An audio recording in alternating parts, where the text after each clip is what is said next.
Hello everyone, आज का जो मेरा सेशन है वो सीयूईटी को लेकर के है। सीयूईटी ने पीजी कोर्सेज के लिए नोटिफिकेशन रिलीज कर दिया है और इसके लिए इन्होंने एक पोर्टल लॉन्च किया है जिसमें pg.cuit.samarth.ac.in है। इस पर आपको पीजी कोर्सेज से रिलेटेड जो एग्जाम इंफॉर्मेशन हो गई या एग्जाम फॉर्म कब से कब तक फिल किए जाएंगे, इंफॉर्मेशन बुलेटिन, जितनी भी यूनिवर्सिटी इसमें पार्टिसिपेट कर रही हैं वो, सिलेबस, कोर्सेज और एप्लीकेशन गाइड भी इन्होंने यहाँ पर दिया हुआ है जिसमें आपको ये जानकारी मिलेगी कि फॉर्म को हमको किस तरीके से फिल करना है। एक इन्होंने रेप्लिका डाली है, उस रेप्लिका को आपके साथ में अभी डिस्कस करेंगे। इस वीडियो को आप लास्ट तक देखिएगा। मैं आपके साथ में नोटिफिकेशन के जो इम्पोर्टेंट पॉइंट्स होंगे वो डिस्कस करूंगा। दूसरी चीज, कुछ क्वेश्चंस आप लोगों के दिमाग में है जो स्टूडेंट्स ने मुझसे पूछे हैं, वो क्वेश्चंस भी मैं आपके साथ में डिस्कस करूंगा। इसमें कुछ यूनिवर्सिटी अभी यहाँ से हटाई गई हैं, तो क्या उनके ऐड होने की संभावना है या नहीं है, इन सभी बातों पर हम आपके साथ में डिस्कशन करेंगे। सबसे पहले मैं आपको बता दूं कि जो पीजी के लिए एप्लीकेशन फॉर्म है वो 26 दिसंबर से और 24 जनवरी तक आपको फिलअप करना है। ठीक है, इसके लिए अगर हम ध्यान दें, ये इम्पोर्टेंट डेट्स हैं कि 26 दिसंबर को ये कमेंसमेंट उन्होंने निकाला था, नोटिफिकेशन लॉन्च किया था। 24 जनवरी 24 को ये लास्ट डेट है, यानी कि अप टू 11:50 PM तक। इसके अलावा 25 जनवरी को आप एप्लीकेशन की जो ऑनलाइन फी है वो पे कर सकते हैं, ये लास्ट डेट है। तो अगर हम कोशिश करें कि 20-22 तारीख तक पूरा फॉर्म फिलअप करके कंप्लीट विथ पेमेंट करके कंप्लीट करते हैं। ठीक है, 29 तारीख को लास्ट डेट है। अगर आपके फॉर्म में कोई करेक्शंस आते हैं तो आप लास्ट डेट में तक, यानी कि 29 जनवरी तक आप ये कंप्लीट कर सकते हैं। तो बेसिकली डेट्स का आपको विशेष रूप से ध्यान देना पड़ेगा। और ये जो अभी आप फॉर्म फिलअप करेंगे, पीजी में जितने कोर्सेज होते हैं, जिन जिन यूनिवर्सिटीज में है उन यूनिवर्सिटीज के लिए आप अप्लाई करेंगे, कितने पेपर आप अप्लाई कर सकते हैं, ये सारी डिटेल इनके इंफॉर्मेशन बुलेटिन में और डिटेल में दी गई है। तो मैं एक बार आपके साथ में डिस्कस करता हूँ। सबसे पहले नेशनल टेस्टिंग एजेंसी, क्योंकि एनटीए ने ये नोटिफिकेशन किया है और एनटीए इसको कंडक्ट कराता है, तो एनटीए ने ये पूरा इंफॉर्मेशन बुलेटिन बहुत डिटेल में दिया हुआ है यहाँ पर। तो सबसे पहले हम आपको बता दें कि यहाँ पर एग्जामिनेशन की स्कीम क्या है, मीडियम ऑफ क्वेश्चन पेपर्स क्या हैं, क्वेश्चन पेपर का स्ट्रक्चर क्या होगा, मार्किंग स्कीम क्या होगी और सिलेबस क्या होगा। इसके अलावा एलिजिबिलिटी क्राइटेरिया और क्वालिफिकेशन क्या है। ठीक है, तो आप ये इंफॉर्मेशन बुलेटिन को जब भी आप फॉर्म फिलअप कर रहे हो तो इंफॉर्मेशन बुलेटिन को बहुत डिटेल में पढ़िएगा, एक भी पॉइंट आप इसमें मिस ना करें ताकि आपसे फॉर्म में कोई गलती ना हो। और फॉर्म अभी आप कंप्लीटली सबमिट ना करें, क्योंकि इनमें कई सारे भी अपडेशंस होते हैं और अभी लगभग एक हफ्ते के अंदर आपको बहुत सारी चीजें अपडेट हो सकता है मिल जाए यहाँ पर, क्योंकि कोई कई सारी यूनिवर्सिटीज अभी इसमें ऐड नहीं है। जैसे अगर हम बात करें फॉर एग्जांपल, तो जवाहरलाल नेहरू यूनिवर्सिटी यानी जेएनयू और बीएचयू जो अपने आप में बहुत बड़ी यूनिवर्सिटीज हैं, सेंट्रल यूनिवर्सिटीज हैं, जो अभी ऐड नहीं हुई हैं। तो थोड़ा सा आप वेट करिएगा, ऐसा ना करें कि फॉर्म सबमिट कर दें, थोड़ा सा रुकिएगा। आप रजिस्ट्रेशन कर लें, एप्लीकेशन प्रोसेस कर लें जितना भी हो सकता है, बट सबमिट ना करें। सबमिट करने से पहले एक बार रुक जाएं, एक बार अपडेशन देख लें। 10 जनवरी तक आप थोड़ा सा रुकें।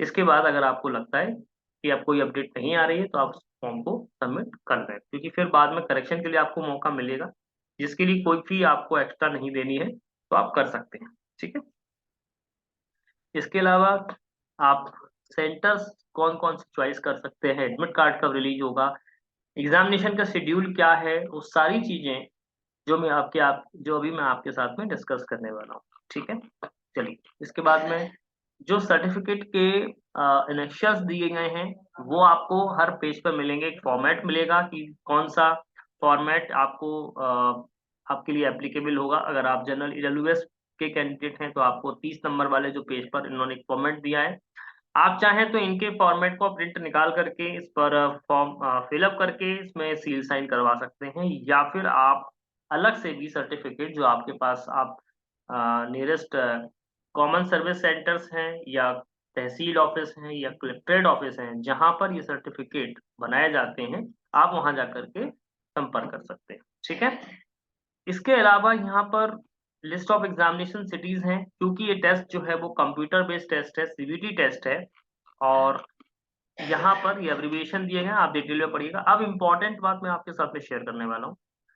सबसे पहले मैं आपको बता दूँ कि जो ऑनलाइन सबमिशन है एप्लीकेशन फॉर्म का, वो 26 तारीख से है, ठीक है? 26 तारीख से 24 जनवरी तक है, ठीक है? 25 तारीख तक आप अपना जो फी है एग्ज़ाम का, वो फिल अप कर सकते हैं, ठीक है? इसके अलावा देखिए, अगर हम बात करें कि कितने रुपए आपको इसके लिए देना पड़ेंगे, तो 1200 रुपीज़ जनरल कैंडिडेट को देने पड़ेंगे और वो 2 पेपर इसमें अप्लाई कर सकते हैं। अब अगर आप चाहते हो कि मुझे और भी कोर्सेज़ के लिए यूनिवर्सिटीज़ में अप्लाई करना है, तो उसके लिए आप 600 रुपीज़ पर टेस्ट पेपर आपको देना होगा। कई लोगों को ये कन्फ्यूजन है, सर हमको एक ही फॉर्म भरना है, जिसमें एक ही कोर्स अप्लाई करना है, तो क्या ये फीस 600 देनी पड़ेगी? नहीं, आप चाहे 1 टेस्ट पेपर अप्लाई करें, चाहे आप 2 अप्लाई करें, आपको 1200 रुपए ही देने पड़ेंगे अगर आप जनरल कैटेगरी के हैं। फिर कैटेगरी वाइज़ इन्होंने यहाँ पर ये फीस का डिस्क्रिमिनेशन दिया हुआ है। जैसे अगर हम बात करें कि ओबीसी, एनसीएल या जनरल ईडब्ल्यूएस को 1000 रुपए देने पड़ेंगे, एससी, एसटी या थर्ड जेंडर को 900 देने पड़ेंगे, पीडब्ल्यूडी कैंडिडेट को 800 देने पड़ेंगे और बाकी ये एडिशनल जो टेस्ट पर अगर आप भरते हैं तो देने पड़ेंगे। अदरवाइज आपको सिर्फ अगर नॉर्मली 2 पेपर अप्लाई करना है तो जनरल कैटेगरी को 1200 और बाकी ये सारे जो कैटेगरी दी गई है। आउटसाइड अगर इंडिया है तो वो भी आपको यहाँ पर दी गई है। 6000 आप 2 पेपर के लिए अप्लाई कर सकते हैं और 2000 पर एडिशनल पेपर है। ठीक है? चलिए, इसके अलावा आप जो पेमेंट कर सकते हैं वो net banking, debit card, credit card, UPI, wallet, इन सभी से आप कर सकते हैं। Is that clear? अब बात करेंगे कि यहाँ पर जो इनकी एक्टिविटी है करेक्शन के लिए आपको मिलेगी 27 से 29 तक मिलेगी। ठीक है? सिटी का इंटीमेशन आपको मिलेगा 4 अप्रैल को। 7 अप्रैल से आपको एडमिट कार्ड डाउनलोड करने का ऑप्शन मिलेगा और 11 मार्च से 28 मार्च के बीच में ये परीक्षा ली जाएगी। ठीक है? 11 मार्च से 28 मार्च के बीच में। तो आपने जिस कोर्स के लिए अप्लाई किया होगा, उस कोर्स का पेपर जिस दिन भी होगा, वो क्योंकि 3 शिफ्ट में ये पेपर होने हैं, मैं आपको बता दूँ। 3 शिफ्ट में, यानी शिफ्ट 1, शिफ्ट 2 और शिफ्ट 3 में। ड्यूरेशन ऑफ एग्ज़ाम 105 मिनट का है, यानी 1 घंटे 45 मिनट। आंसर की चैलेंज आपको 4 अप्रैल को करने को ये ऑप्शन मिलेगा। तो अभी आगे आने वाले टाइम में मिलेगा। इसके अलावा आपको मैं बता दूं, सेंटर, डेट और शिफ्ट ऑफ एग्जामिनेशन आपके एडमिट कार्ड पर लिखी होगी। प्रोविजनल आंसर की वगैरह सारी चीजें वेबसाइट पर ही अपडेट की जाएंगी। रिजल्ट वेबसाइट पर ही आएगा और ऑफिशियल वेबसाइट है pgcuet.samarth.ac.in या फिर आप www.nte.ac.in पर जाकर के विजिट कर सकते हैं। कोई भी ऑफिशियल इंफॉर्मेशन या अपग्रेडेशन या अपडेशन जो भी चीजें होती हैं वो आप इन पर ही विजिट करें। इसके अलावा कहीं और विजिट ना करें, क्योंकि कई सारी वेबसाइट्स पर फॉल्स इंफॉर्मेशन आपको देखने को मिलेगी। ठीक है? चलिए, अब बात करते हैं, थोड़ा आगे चलते हैं और यहाँ पर बहुत सारी बातें लिखी हुई हैं, पर मैं आपके साथ में बहुत इंपॉर्टेंट बातें ही शेयर करूंगा। जैसे कैंडिडेट यहाँ पर जो भी अप्लाई करेंगे सीयूटी पीजी के लिए, वो ऑनलाइन मोड ही यहाँ पर होगा, कोई अदर मोड आपका एक्सेप्टेड नहीं होगा। इसके लिए आपको मैंने बता दिया है pgcuet.samarth.ac.in, ये ऑफिशियल वेबसाइट है, इस पर ही आपको अप्लाई करना है।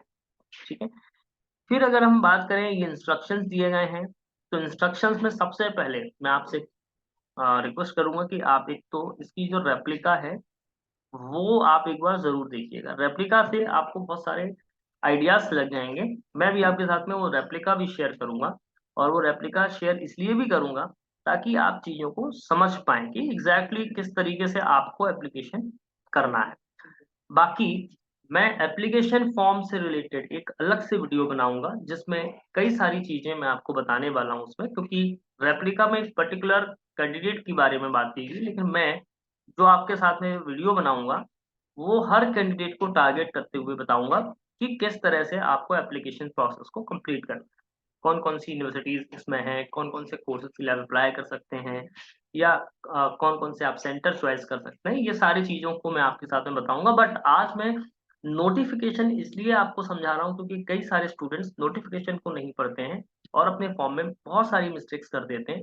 इसलिए इस वीडियो को आप कंटिन्यू सुनिएगा, इसको आप बढ़ा कर ना देखें, क्योंकि आपसे कोई भी पॉइंट अगर मिस हो जाता है तो वो आप फॉर्म में मिस्टेक करेंगे। और सच में अगर आप सीरियसली तैयारी कर रहे हैं और सिंसियर कैंडिडेट हैं, तो आप लोग सबसे पहले इंफॉर्मेशन बुलेटिन को अच्छे से पढ़ें, या जो मैं वीडियो में आपको बता रहा हूँ उसको भी देखिएगा। फिर भी विदाउट इंफॉर्मेशन, विदाउट इंस्ट्रक्शन आप कोई भी काम ना करें, ठीक है। स्टेप 1 में आपको रजिस्ट्रेशन फॉर्म कंप्लीट करना है, स्टेप 2 में आपको एप्लीकेशन फॉर्म कंप्लीट करना है, और स्टेप 2 में जब आप एप्लीकेशन करेंगे तो आपको रिसेंट फोटोग्राफ जो कि ब्लैक एंड कलर और ब्लैक एंड व्हाइट, जिसमें 80% फेस आपका विदाउट मास्क है ना, सारी चीजें उन्होंने लिखी हुई हैं। फोटोग्राफ्स और सिग्नेचर जेपीजी फॉर्मेट में ही होने चाहिए, और फोटो का जो साइज है वो 10 से 200 केबी के बीच में, हाँ सिग्नेचर 4 केबी टू 30 केबी के बीच में होगा, ठीक है। आपको और कोई डॉक्यूमेंट अभी इसमें नहीं लगाने, चाहे आप किसी भी कैटेगरी के कैंडिडेट हो। रजिस्ट्रेशन फॉर्म में जस्ट सिंपल इंफॉर्मेशन होंगी, इसके बाद आपको आईडी पासवर्ड, अपना पर्सनल पासवर्ड बनाना पड़ेगा, और ठीक है, देन आपको एक सिस्टम जनरेटेड एप्लीकेशन नंबर मिल जाएगा, और आपने जो भी पासवर्ड क्रिएट किया होगा उसके साथ आप लॉगिन कर सकते हैं, ठीक है। इसके बाद अगर हम बात करें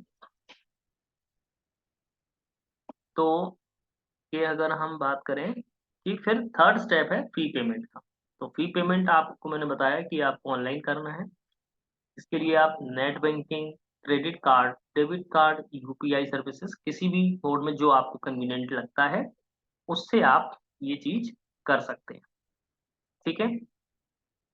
इसके बाद आपको बता दें कि आप लगातार देखिए, और एक बहुत इंपॉर्टेंट बात यहाँ पर लिखी है, ठीक है। Candidate are advise to visit the NTA या Samarth PG website and check their emails also regularly. आपको हम चेक करते रहना पड़ेगा, कोई भी अपडेट अगर आती है तो आपको उसी पर देखने को मिलेगी। बाकी आपको मैं टाइम टू टाइम अपडेट करता रहूंगा, ठीक है। इसके अलावा आपको किसी भी अलग मोड से कोई भी चीज नहीं भेजनी है, ठीक है। यहाँ फिर एडमिट कार्ड के बारे में भी बात लिखी है, पर अभी हम उस बात को बाद में बात करेंगे। अभी जो इम्पोर्टेंट चीजें हैं वो मैं आपके साथ में डिस्कस करने वाला हूँ, ठीक है। इसके बाद में यहाँ पर देखिए एनटीए के बारे में दी गई है इंफॉर्मेशन, ओके। एनटीए के बारे में इंफॉर्मेशन। अब एग्जामिनेशन स्कीम की बात करते हैं जो सबसे इम्पोर्टेंट है। मोड ऑफ एग्जामिनेशन में अगर हम बात करें तो ये कंप्यूटर बेस्ड टेस्ट है, जो कि पिछले साल भी कंप्यूटर बेस्ड टेस्ट हुआ था, इस बार भी हुआ होगा, ठीक है।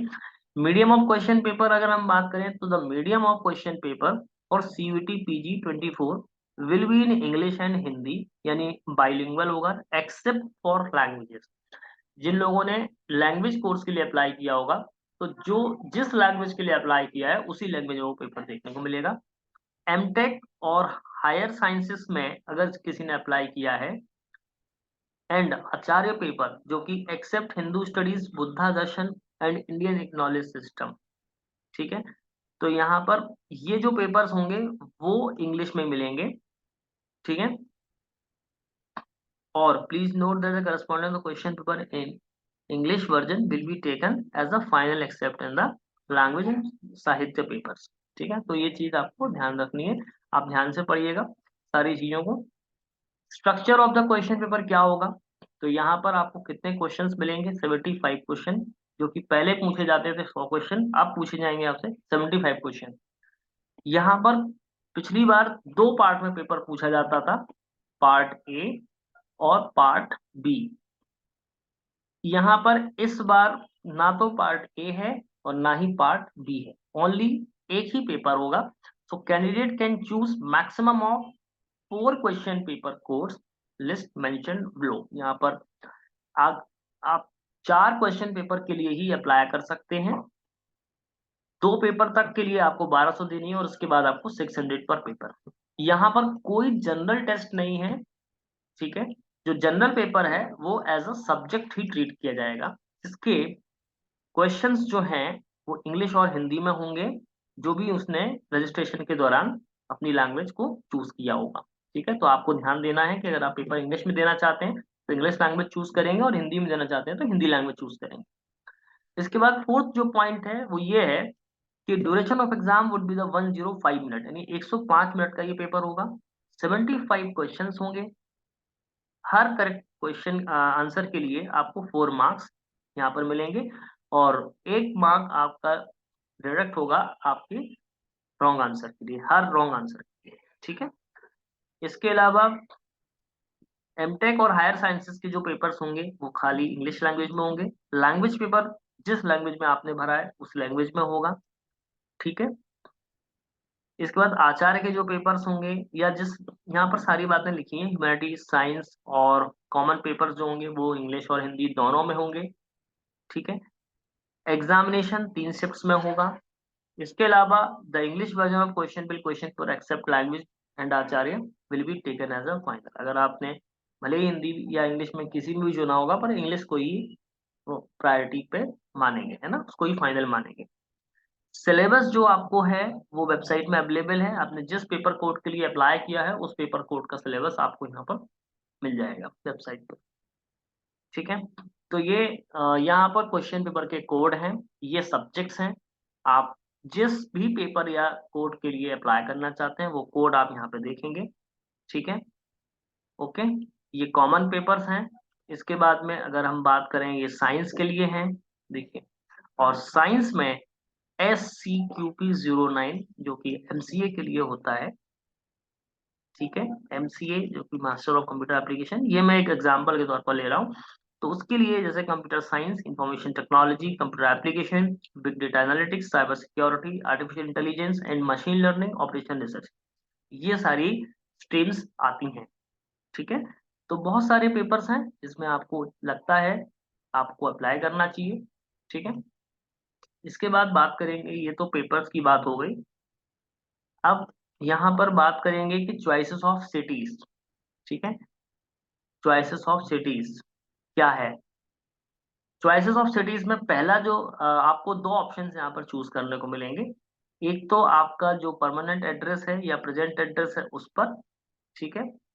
दोनों आपको चूज करने को मिलेंगे, परमानेंट एड्रेस या फिर प्रेजेंट एड्रेस, ये 2 ऑप्शंस मिलेंगे। बाकी फिर वो आपको किसी भी हिसाब से दे सकते हैं। अगर आप मतलब नंबर ऑफ कैंडिडेट ज्यादा हो गया या उस सिटी में अवेलेबिलिटी नहीं होती उस सेंटर की तो ही ऐसा होता है, अदरवाइज नहीं होगा, ठीक है। ओके, इसके बाद बात करेंगे कि पेपर्स में आप लोगों को मैंने लगभग लगभग बता दिया, फिर भी एक बार हम फिर से चर्चा कर लेते हैं। शेड्यूल क्या है?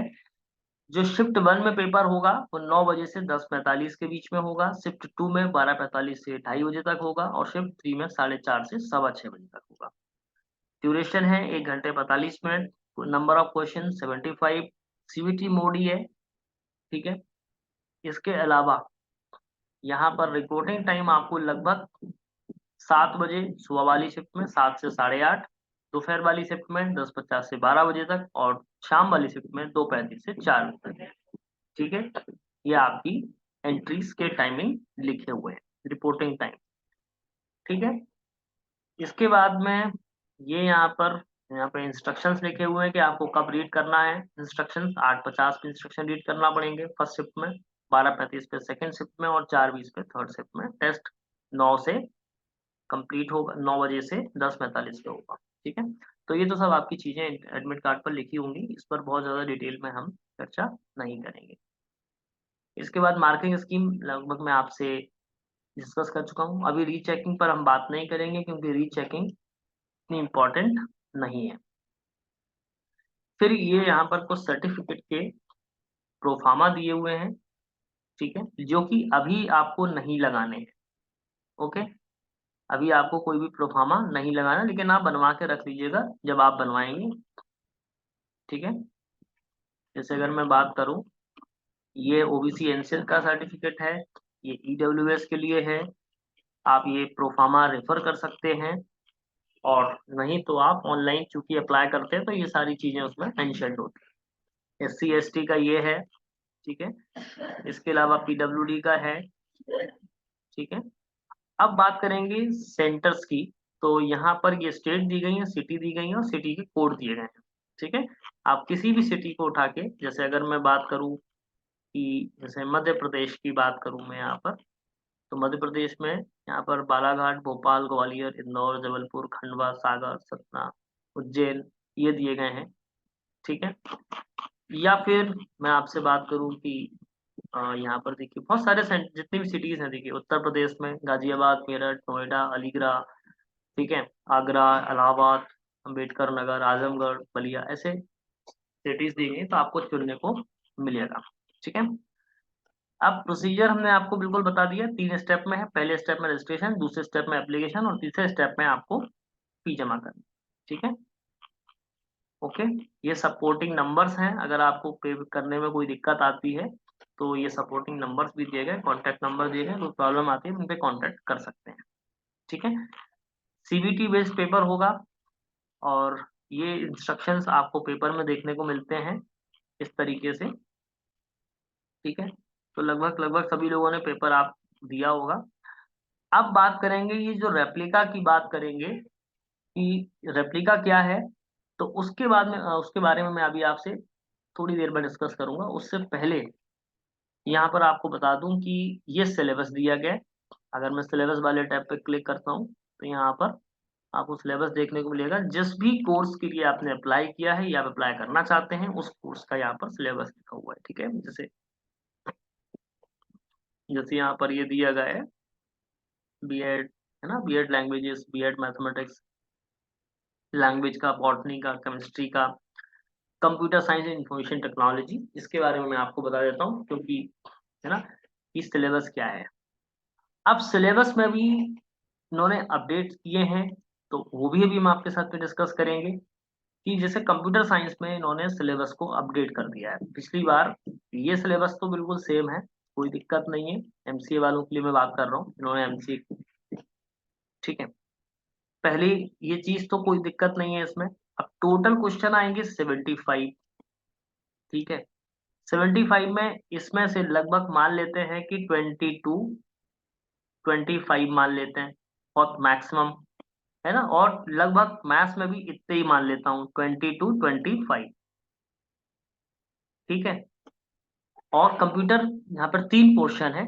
3 पोर्शन मतलब लॉजिकल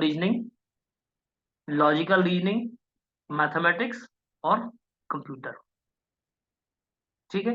तो कंप्यूटर में इन्होंने सिलेबस थोड़ा सा इंक्रीज किया है और मैथ्स में थोड़ा सा सिलेबस डिक्रीज किया है। मैथ्स में इन्होंने क्या चीज हटाई है, तो ट्रिग्नोमेट्री हटा दी है, वेक्टर्स हटा दिया है, ये चीजें इन्होंने हटा दी हैं। कंप्यूटर में इन्होंने operating system, computer network, database management system और डेटा स्ट्रक्चर्स को इन्होंने इंक्लूड किया है। क्योंकि ये जो कोर्सेज हैं, इस कोर्सेज में वो ये मानते हुए चल रहे हैं कि आपको बेसिक लेवल का नॉलेज होना चाहिए, और आप चूंकि इसमें मास्टर्स करने जा रहे हैं तो ऑब्वियसली बात है, लगभग ये सब्जेक्ट्स जिन लोगों ने कंप्यूटर साइंस या कंप्यूटर एप्लीकेशन से कोई भी डिग्री हासिल की है बैचलर्स में, उनको इन सब्जेक्ट्स के बारे में बेसिक अंडरस्टैंडिंग होती है।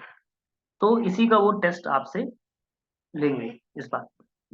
अब बात ये है कि ये जो कोर्स है क्या 2 महीने में पॉसिबल है, तो मैं आपको बता दूं।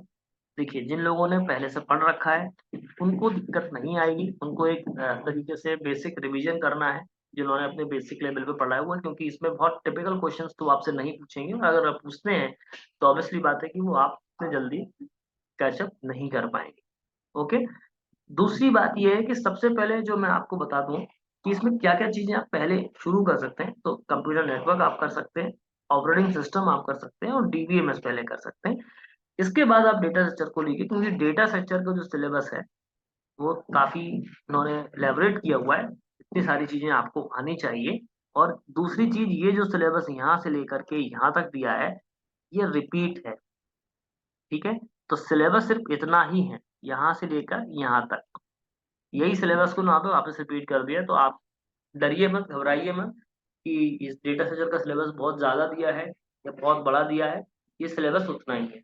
तो लगभग इन्होंने चारों सब्जेक्ट्स को उतने टॉपिक्स लिए हैं जितने की उनको इसमें से क्वेश्चंस पूछे। तो इसमें घबराने की कोई बात नहीं, सिलेबस को अपडेट किया है, कोई दिक्कत नहीं है, आप इत्मीनान से पढ़िएगा क्योंकि आप मैथ्स, रीजनिंग से अगर क्वेश्चंस को खींच लेते हैं, जो कि लगभग निमसेट में भी वही क्वेश्चंस पूछे जाने हैं, तो आपको दिक्कत नहीं आएगी, लगभग 50 सवाल आपके तैयार हो जाएँगे। अब बात करेंगे कंप्यूटर सेक्शन में, तो कंप्यूटर सेक्शन में आपसे 10-15 क्वेश्चन ईज़िली हो जाएँगे, क्योंकि वो पेपर का लेवल बहुत ज़्यादा हाई नहीं रखेंगे, क्योंकि लगभग 2 ही महीने बचे हैं, पहले से किसी को ही नहीं पता था।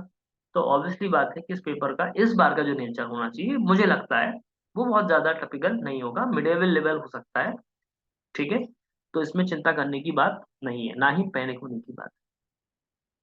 अब बात करेंगे, सिलेबस हमने समझ लिया है, अब बात करेंगे हम कि पार्टिसिपेटिंग यूनिवर्सिटीज़ कितनी हैं?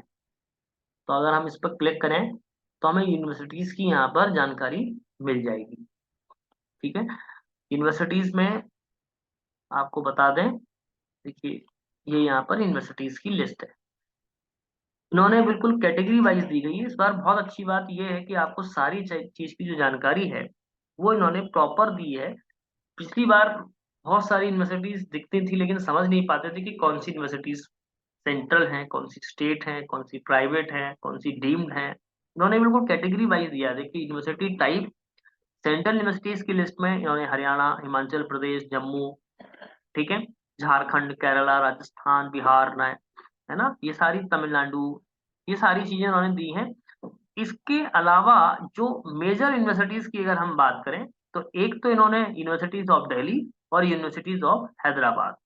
तो अब बात ये है कि एमसीए कोर्स के लिए यूनिवर्सिटी ऑफ हैदराबाद अलग से पेपर नहीं लेता है, मतलब इसके थ्रू नहीं लेता है, वो निमसेट के एग्ज़ाम को कंसीडर करता है, जो उसमें स्कोर आता है, जो उसकी रैंक आती है, उसके बेसिस को मानते हुए वो मेरिट लिस्ट प्रिपेयर करते हैं। यूनिवर्सिटी ऑफ दिल्ली यहाँ पर है।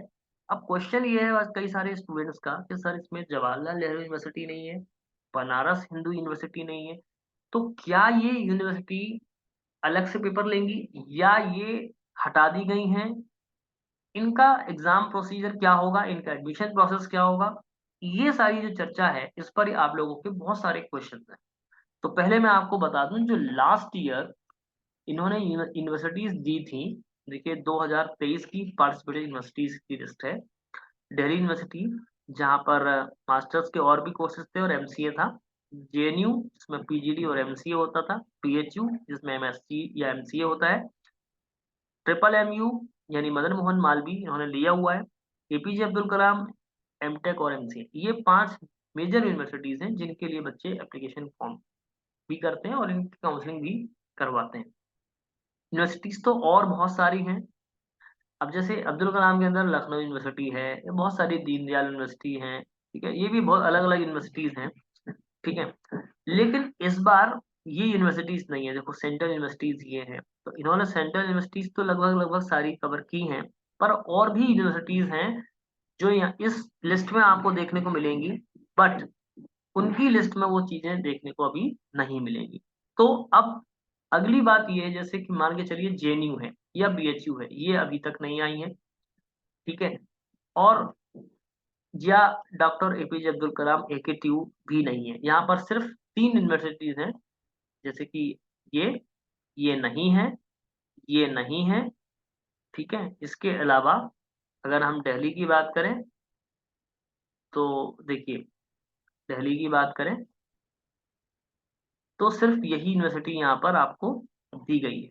एक ये दी गई है, ये नहीं दी गई है। अब क्या होगा?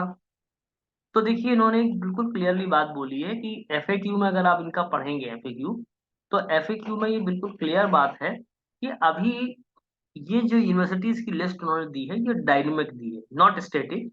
डायनामिक का मतलब ये है कि इसमें से कोई यूनिवर्सिटी विथड्रॉ भी कर सकती है और जो यूनिवर्सिटीज़ हैं, वो ऐड भी हो सकती हैं।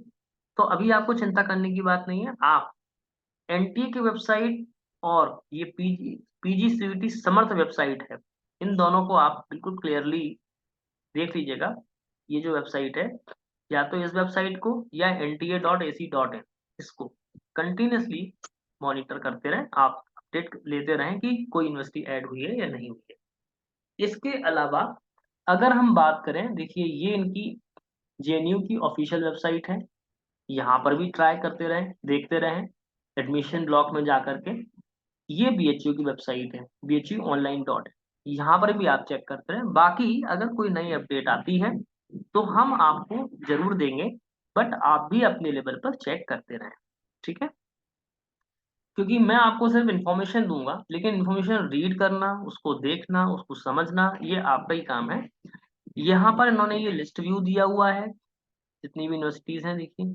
और ये प्रॉपर इन्होंने यूनिवर्सिटीज की चित्र के देखिए लिंक के साथ में यहाँ पर किया हुआ है। अब अगर हम बात करें जैसे कि दिल्ली यूनिवर्सिटी की, तो मैं जैसे ही इस यूनिवर्सिटी पर क्लिक करूंगा तो जितने भी इस यूनिवर्सिटीज ने अपने कोर्सेज ऑफर किए हैं पीजी के लिए, वो कोर्सेज की लिस्ट भी आपको यहाँ से देखने को मिल जाएगी। जैसे एलिजिबिलिटी क्राइटेरिया की बात की, तो आपको ये एलिजिबिलिटी क्राइटेरिया भी पढ़ना है। आप पूरी, क्योंकि बहुत सारी चीजें लिखी हुई, तो इतना तो मैं पढ़ मेरे लिए पढ़ पाना पॉसिबल नहीं है, पर आप ध्यान से पढ़िएगा। इन्होंने ये कोर्सेज, देखिए ये डिग्री है, ये प्रोग्राम है। जैसे अगर एमए है तो एमए अरेबिक से होता है, उसके लिए यहाँ पर कौन सा प्रोग्राम कोड है वो दिया हुआ है, एलिजिबिलिटी प्रोग्राम, जो भी एलिजिबिलिटी वो कंसिडर करने वाले हैं। तो अगर इसी लिस्ट में मैं आपको बता दूं, देखिए यहाँ पर बहुत सारे कोर्सेज हैं। और ये देखिए, ये एमसीए कोर्स यहाँ पर दिया हुआ है जिसका कोड है SCQP09, और एमएससी कंप्यूटर साइंस जिसका सेम कोड है। तो अलग अलग, देखिए यहाँ पर इन्होंने एलिजिबिलिटी भी दी है। एलिजिबिलिटी में इन्होंने ये कहा है कि bachelor degree from a recognised university with at least one paper in mathematical sciences, यानी कि एक पेपर मैथमेटिकल साइंसेस का होना चाहिए एनुअल मोड में। अब उसमें से क्या क्या चीजें वो कंसीडर कर सकते हैं वो देखिए।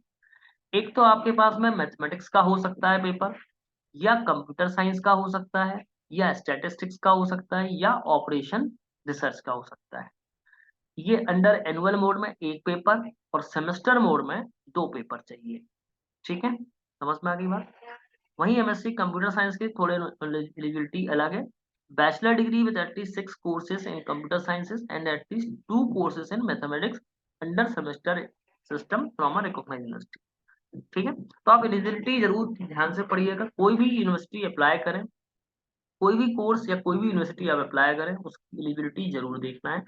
उसके पहले आप अप्लाई ना करें, नहीं तो कोई मतलब नहीं होगा, आप वो कंसिडरेबल नहीं होगा, ठीक है? ये एक मैंने अभी आपको एग्जांपल दिया है। इसी तरह से अगर मैं कोई और यूनिवर्सिटी, जैसे suppose that university of Hyderabad open करता हूँ, तो यूनिवर्सिटी ऑफ हैदराबाद में भी आपको अलग अलग कोर्सेज जो कराते हैं वो, ये देखिए उनकी जानकारी मिल जाएगी। इसमें एमसीए कोर्स को वो उन्होंने इंक्लूड नहीं किया, पर और जो कोर्सेज होते हैं वो सारे कोर्सेज यहाँ पर उन्होंने दिए हुए हैं, ठीक है? ये हो गई यूनिवर्सिटीज की बात। अब कोर्सेज यहाँ पर दिए गए, एप्लीकेशन गाइड की बात करेंगे अब, ठीक है? अब एप्लीकेशन गाइड की बात करते हैं, तो इन्होंने एप्लीकेशन गाइड में, मैं आपको पहले तो बिल्कुल क्लियरली बता दूं कि एप्लीकेशन गाइड में इन्होंने एक रेप्लिका डाली है, और वो रेप्लिका मतलब एक एप्लीकेशन फॉर्म की है कि आपको किस तरीके से ये एप्लीकेशन अप्लाई करना है, फॉर्म अप्लाई करना है, ठीक है? बाकी मैं आपको अलग से दिखाऊंगा इसका वीडियो, क्योंकि मैं उसमें भर के बताऊंगा आपको बहुत सारी जानकारी, क्योंकि इन्होंने एक पर्टिकुलर कैंडिडेट को लेकर के ये फॉर्म फिलअप किया है। ओके, तो देखिए सबसे पहले तो आपको ये ऑफिशियल वेबसाइट देखने को मिलेगी। ये पहला जो फॉर्म खुलेगा वो आपका वेबसाइट खुलेगी, वो ऑफिशियल वेबसाइट खुलेगी। इसके बाद में देखिए आप रजिस्टर पे जाएंगे, रजिस्टर बटन पे क्लिक करेंगे। यहाँ पर उनके इंस्ट्रक्शंस लिखे हुए हैं, वो इंस्ट्रक्शंस आप रीड करें अच्छे से प्रॉपरली। फिर उन्होंने एप्लीकेशन फीस दी है, जनरल के हैं तो 1200 रुपये लगेंगे, ओबीसी से है तो 1000 रुपये लगेंगे। ये सारी जो बातें उन्होंने दी हैं कि आपको पढ़ना है इत्मीनान से। फिर आप आईडी और पासवर्ड कैसे बनाना है, आईडी तो आपका एप्लीकेशन नंबर होगा, पासवर्ड आपका ये होगा, ठीक है? किस तरीके से आपको बनाना है, ना तो आप एनटीए रख सकते हैं पासवर्ड में, ना ही समर्थ रख सकते हैं, ये चीज आपको ध्यान रखनी है ना? एक minute, sorry. The candidate is advise not to disclose और share their password any with anybody, यानी नीदर एनटीए और नॉट समर्थ, यानी कि आपको कहीं किसी भी जगह पर अपना पासवर्ड शेयर नहीं करना है, ठीक है? और ध्यान रखें कि ये आप पासवर्ड ना रखें। पासवर्ड की उन्होंने बिल्कुल क्लियरली बात बोली है, वो आप देख लें। इसके बाद देखिए रजिस्ट्रेशन फॉर्म ये ओपन होगा जिसमें कैंडिडेट का नेम होगा और as per the class 10th और इक्विवेलेंट सर्टिफिकेट, यानी कि जो आपकी 10th की मार्कशीट पे है वो आपको फिलअप करना है, अपने अपना नाम, अपने फादर का नाम, अपनी मदर का नाम। 3 स्टेप हैं, रजिस्ट्रेशन, एप्लीकेशन प्रोसेस, ठीक है। पहला स्टेप एप्लीकेशन रजिस्ट्रेशन फॉर्म करेंगे आप, फिर इसके बाद में एप्लीकेशन फॉर्म, फिर एग्जामिनेशन फी। नेम भरेंगे, फादर नेम भरेंगे, मदर नेम भरेंगे, गार्जियन का नेम भरेंगे, कैंडिडेट की डेट ऑफ बर्थ भरेंगे। तो ये जो बेसिक जानकारी है वो आप देंगे। फिर जेंडर, फिर आप जेंडर या हम बात करें ना, देखिए जेंडर, नेशनैलिटी, आइडेंटिटी आपकी कौन सी है, जो भी आपके पास आइडेंटिटी कार्ड है वो आइडेंटिटी कार्ड पे आप करेंगे, उसका कोड भरेंगे। परमानेंट एड्रेस, प्रेजेंट एड्रेस आपका क्या है वो आपको फिलअप करना है। ईमेल आईडी और मोबाइल नंबर को ध्यान में रखते हुए काम फिलअप करना है कि जो ईमेल आईडी आपके कम्युनिकेशन में भी है, ऐसा नहीं कि आपने कोई पुरानी ईमेल आईडी दे दी, ऐसा नहीं कोई मोबाइल नंबर आपने पुराना दिया, क्योंकि जो भी कम्युनिकेशन होगा वो इन दोनों चीजों पर ही होने वाला है, ठीक है। फिर अगर हम बात करें कि यहाँ पर प्रेजेंट और परमानेंट एड्रेस अगर सेम है तो आप यहाँ पर इस ऑप्शन पे क्लिक कर दें, अदरवाइज फिलअप करें। पासवर्ड आपको यहाँ पर बनाना है, रजिस्ट्रेशन आपका डन हो जाएगा। फिर आपको रिव्यू करने के लिए पेज मिलेगा कि आपने जो जानकारी रजिस्ट्रेशन पेज में भरी हुई है वो सही भरी है या नहीं भरी है। आपका जो प्रेजेंट एड्रेस, परमानेंट एड्रेस है वो आपका सही है गलत है वो देखना है। जो सिक्योरिटी क्वेश्चन है आपने वो सही चूज किया, उसका सही आंसर आपने किया या नहीं किया है वो देखना है। इसके बाद आपको वेरीफाई करना है, और क्या क्या जानकारी वेरीफाई करना है कि आपका नाम, father name, email address, present address, permanent address, mobile, mother name और डेट ऑफ बर्थ, ये सारी चीजें आपने करेक्टली फिल की हैं या नहीं की हैं, ये वो आपसे पूछने वाले हैं, ठीक है। तो आपको हर बॉक्स पे क्लिक, सही यहाँ पर ये क्लिक करते जाएं तो ये क्लिक होता जाएगा। इसके बाद में ये इंस्ट्रक्शंस जो आपको लिखे हैं कि आपने सारी जानकारी पढ़ के भरी है, कोई भी अगर आपने गलत इन्फॉर्मेशन दी है तो उसके लिए एंटी रिस्पॉन्सिबल नहीं होगा, ठीक है। इसके बाद अगर मैं बात करूं तो यहाँ पर आप सबमिट करेंगे और ओटीपी आपके मोबाइल पर आएगा। ओटीपी आप जैसे ही फिलअप करेंगे, देखिए ये सारी चीजें हमने जानकारी में टिक टिक टिक ग्रीन हो गई सारी चीजें। ओटीपी आप जनरेट करेंगे, ठीक है। रिव्यू पेज करेंगे, फिर से रिव्यू करने के लिए आएगा तो आपसे 2-3 बार ये जानकारी पूछी जाएंगी, इसलिए ध्यान रखिएगा कोई भी जानकारी को गलत फिल नहीं करना है, ठीक है। बाकी फॉर्म भरने में आप जल्दबाजी ना करें, ये मैं आपको बार बार कहूंगा, क्योंकि कई बार हम लोग जो मिस्टेक कर देते हैं फिर वो हम उसके लिए पूरे महीने परेशान रहेंगे जब तक कि वो करेक्शन विंडो हमारी ओपन नहीं हो जाती है। यहाँ पर ये वेरिफिकेशन कोड आएगा, कंप्लीट करें इसको और कंप्लीट हो जाएगा, रजिस्ट्रेशन पेज आपका डन। अब आपको एप्लीकेशन नंबर मिल जाएगा, उस एप्लीकेशन नंबर और पासवर्ड से आपको लॉगिन करना है। लॉगिन करने के बाद आपका दूसरा स्टेप है एप्लीकेशन फॉर्म। एप्लीकेशन फॉर्म में पर्सनल इन्फॉर्मेशन आएगी जिसमें आपको वही नाम, कैंडिडेट का date of birth, gender, nationality, लगभग कुछ फील्ड्स आपकी भरी हुई आएंगी, कुछ फील्ड्स आपकी ब्लैंक आएंगी, जैसे कि नेशनलिटी, जैसे कि कैटेगरी, जो इस कैटेगरी के लिए आप एप्लीकेबल है उस कैटेगरी को आप फिलअप करेंगे। फिर फिजिकली हैंडीकैप्ड है तो वो फिलअप करना है। फादर नेम तो आपका भरा हुआ आएगा और उनका ऑक्यूपेशन पूछा जाएगा, क्वालिफिकेशन, मदर्स का, इस तरह से जो जनरल जानकारियां हैं वो आपसे पूछी जाएंगी। डोमिसाइल पूछा जाएगा, रेजिडेंस पूछा जाएगा, प्रेजेंट एड्रेस, परमानेंट एड्रेस, ये तो ऑलरेडी फिल्ड होंगे, तो आपको कुछ भी ऐसी चीजें नहीं भरनी होंगी आई थिंक, है ना। और फिर आपसे यूनिवर्सिटी में के बारे में जानकारी पूछेगा, बहुत सारी जानकारी पूछेगा, हालांकि इसमें से कुछ जानकारी आपको समझ में नहीं आ रही है होगी, वो मैं आपके साथ में जब मैं एप्लीकेशन का वीडियो पोस्ट करूंगा तब आपको बताऊंगा। तो जल्दी मत करें फॉर्म भरने में, इत्मीनान रखिएगा क्योंकि टाइम हमारे पास सफिशिएंट है, ठीक है। फिर एप्लीकेशन फॉर्म का ये रिव्यू पेज आएगा, देखें ये रिव्यू पेज आएगा, आप इसको कंप्लीट करेंगे। इसके बाद में देखिए यहाँ पर एजुकेशनल डिटेल्स आपको फिलअप करनी है। 10th की डिटेल भरेंगे, 12th की डिटेल भरेंगे, ठीक है, ग्रेजुएशन की डिटेल भरेंगे, सिर्फ आपको डिटेल बतानी है, ठीक है। पास होंगे या पीरियड होंगे ये भी आपको बताना है, ठीक है। ये होने के बाद में आप जब ये सारी चीजें कंप्लीट करेंगे तो आपको अपनी यूनिवर्सिटी, कॉलेज, रोल नंबर, ये सारी चीजें सेव कर देंगे। सेव करने के बाद देखिए अब आप एक चीज देखिए, आपने पर्सनल डिटेल कंप्लीट कर ली। यहाँ पर मैं आपको बता दूं आप कितने स्टेप में हैं। ये जो एप्लीकेशन प्रोसेस है लगभग 7 स्टेप है।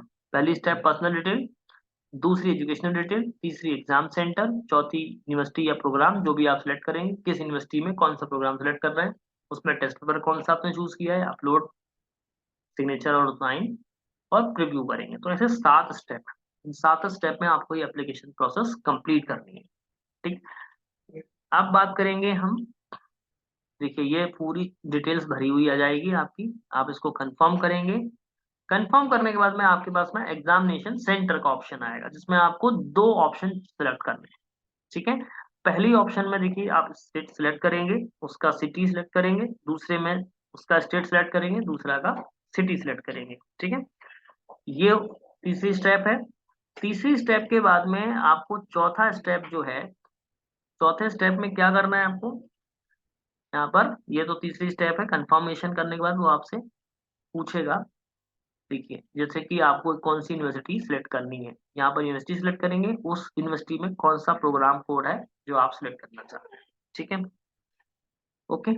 जैसे अभी मैं आपको एक एग्जांपल के तौर पर बताता हूँ। ये देखिए, अगर आपने एमिटी यूनिवर्सिटी नोएडा, ये चूंकि इन्होंने सेलेक्ट की है, उसका ये प्रोग्राम कोड सेलेक्ट किया होगा, कॉमर्स और एलएलएम। जैसे कॉमर्स के लिए कोड है COQP08 और एलएलएम के लिए COQP14।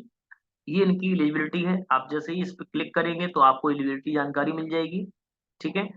अगर आपने गलत चूज कर लिया तो आप इसको रिमूव कर सकते हैं, ये भी आप कर सकते हैं। ठीक है। ये भी देखिए इन्होंने करके बताया, प्रॉपर रेप्लिका इन्होंने अपलोड की है, तो किसी भी बंदे को दिक्कत नहीं जाएगी। बट मैं आपके साथ में जरूर ये शेयर करूंगा, क्योंकि मैं एक लाइव फॉर्म भरूंगा जिसमें जो एक्चुअल इंफॉर्मेशन में आपको भरने में दिक्कत जाती है, क्योंकि कई बार हमें ये जो जानकारी भरी भराई दी हुई थी है समझ में नहीं आ पाती है। बट ये एक आइडिया है आपके लिए कि यार इस तरीके से फॉर्म में जो जानकारी देनी है वो फिलअप करनी है, राइट। जैसे इन्होंने कॉमर्स लिया, ये लिया, सारी चीजें कंप्लीट कर दी। अपग्रेड भी करना चाहें तो अपग्रेड भी कर सकते हैं। जैसे ये देखिए, चार दो जानकारी इन्होंने और अपग्रेड कर दी होगी, ये 4 पेपर इन्होंने फिलअप किए। ठीक है। इसके बाद बात करेंगे कि ये जो इन्होंने देखिए ये सारी जानकारी इनकी भरी हुई आएगी। टेस्ट पेपर की डिटेल यहाँ पर भरी हुई आएगी। टेस्ट पेपर या सब्जेक्ट, देखिए 4 पेपर तक इन्होंने चूज किए हैं, 4 पेपर तक ही आप चूज कर सकते हैं। मीडियम ऑफ टेस्ट पेपर भी यहाँ पर पूछा जा रहा है आपसे। ठीक है।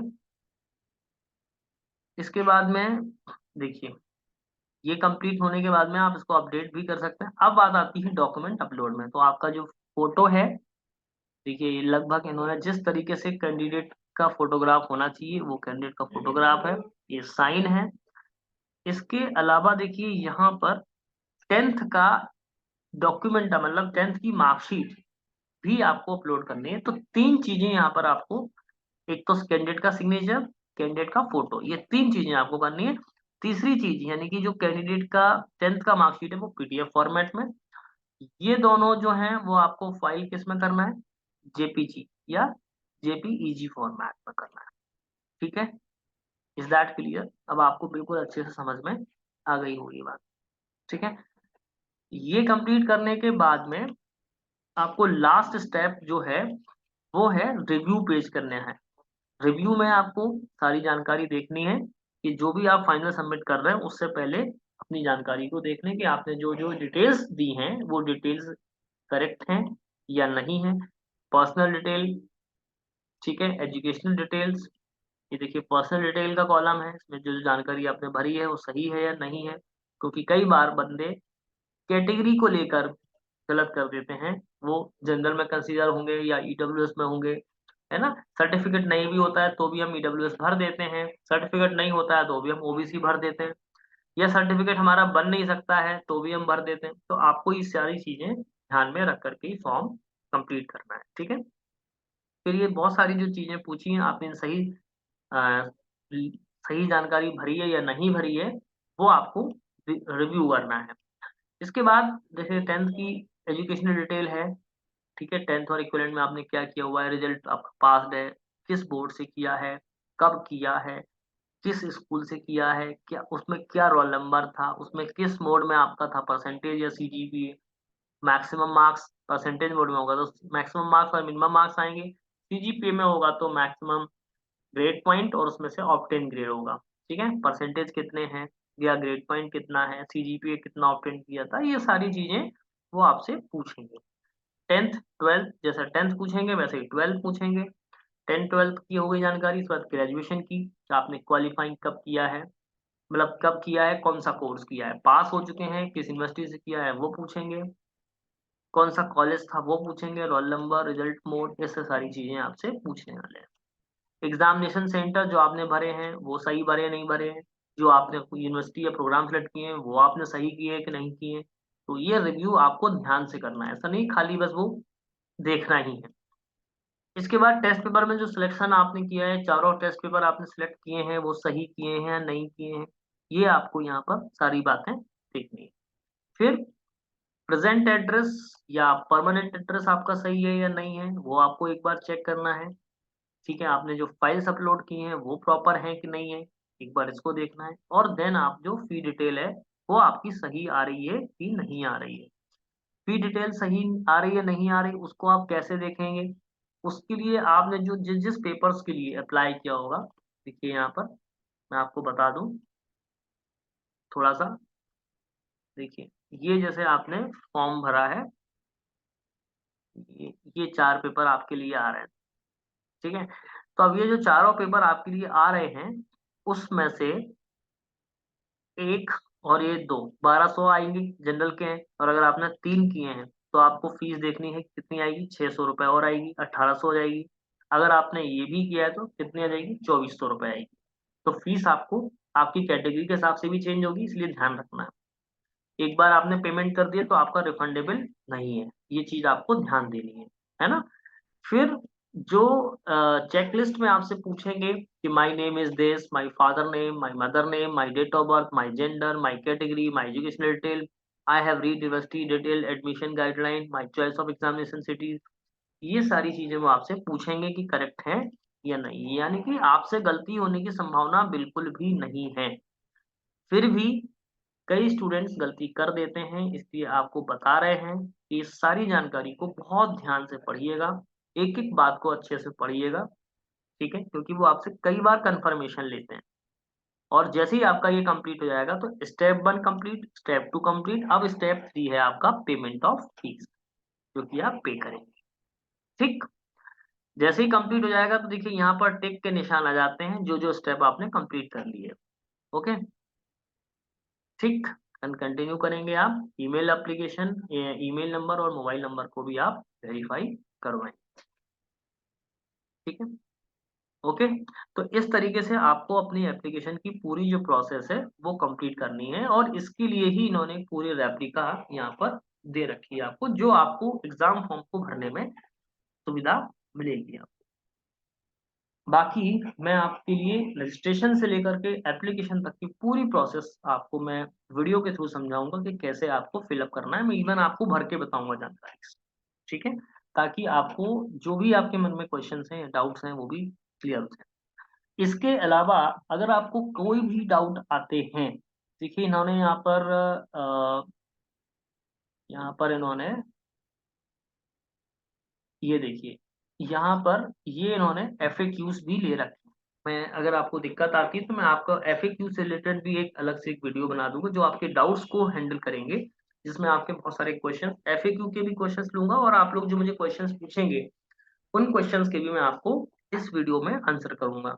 ठीक है, तो आपको दिक्कत बिल्कुल कहीं से कहीं तक नहीं आने वाली, बस आप वीडियो को बहुत ध्यान से देखिएगा ताकि आपको कोई प्रॉब्लम फेस ना करनी पड़े या आपके कोई क्वेश्चन का आंसर ना रह जाए। ओके, तो अब मुझे लगता है कि आपको जो भी जानकारी मैंने दी है वो जानकारी आपको समझ में आ गई होगी। ठीक है, is that clear, is that clear? Okay, अब एक और चीज मैं आपको बताने वाला हूँ कि सबसे पहले तो होम वेबसाइट पर मैं जा रहा हूँ, और देखिए होम पे मैं जाऊंगा। रजिस्ट्रेशन आपको कहाँ से करना है ये इन्होंने साइट से दे रखे हैं, देखिए रजिस्टर पे जाएंगे आप, डाउनलोड इन्फॉर्मेशन बुलेटिन, यहाँ पर आप इन्फॉर्मेशन बुलेटिन को डाउनलोड करेंगे, ये इंस्ट्रक्शंस को रीड करेंगे, ये फीस देखेंगे, सारी जानकारी देखेंगे, सारी जानकारी रीड करेंगे, ओके करेंगे। क्लिक हियर टू प्रोसीड करेंगे, ये एप्लीकेशन फॉर्म रजिस्ट्रेशन के फॉर्म में ओपन हो जाएगा। इसको कंप्लीट करेंगे, कंप्लीट करने के बाद सबमिट करेंगे तो एक एप्लीकेशन नंबर जनरेट हो जाएगा, जो आपको साइन इन बटन से कंप्लीट करना होगा। यहाँ पर आपको अपने एप्लीकेशन नंबर डालना होगा, पासवर्ड जो आपने रजिस्ट्रेशन के वक्त बनाया होगा वो भरना होगा, और ये जो कैप्चा है वो फिलअप करना होगा। जैसे ही आप ये चीज फिलअप करेंगे तो आपको इस तरीके का, देखिए अभी मैंने आपको रेप्लिका समझाई थी, और वो रेप्लिका में यदि मैं बात करूं, देखिए मैंने रेप्लिका समझाई थी, तो देखिए ये तो यहाँ पर हमने रजिस्ट्रेशन कंप्लीट कर लिया, ये रेप्लिका कंप्लीट हो गई। ये देखिए जब हमारा हम लॉगिन करेंगे तो देखिए चार चीजें देखेंगे, पर्सनल, सात चीजें देखेंगे, personal, educational, examination, university, test paper, upload detail और प्रीव्यू, ये आपको दिखने लग जाएगा जब आप लॉगिन करेंगे।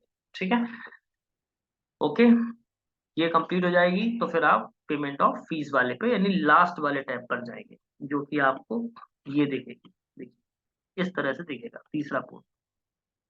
क्लियर? तो आई होप कि आपको सारी चीजें समझ में अच्छे से आ गई होंगी। ठीक है, क्लियर, ओके। फिर भी अगर आपको कोई प्रॉब्लम आती है तो आप मुझे कमेंट सेक्शन में लिख करके बता दीजिएगा। ठीक है, thank you and all the best.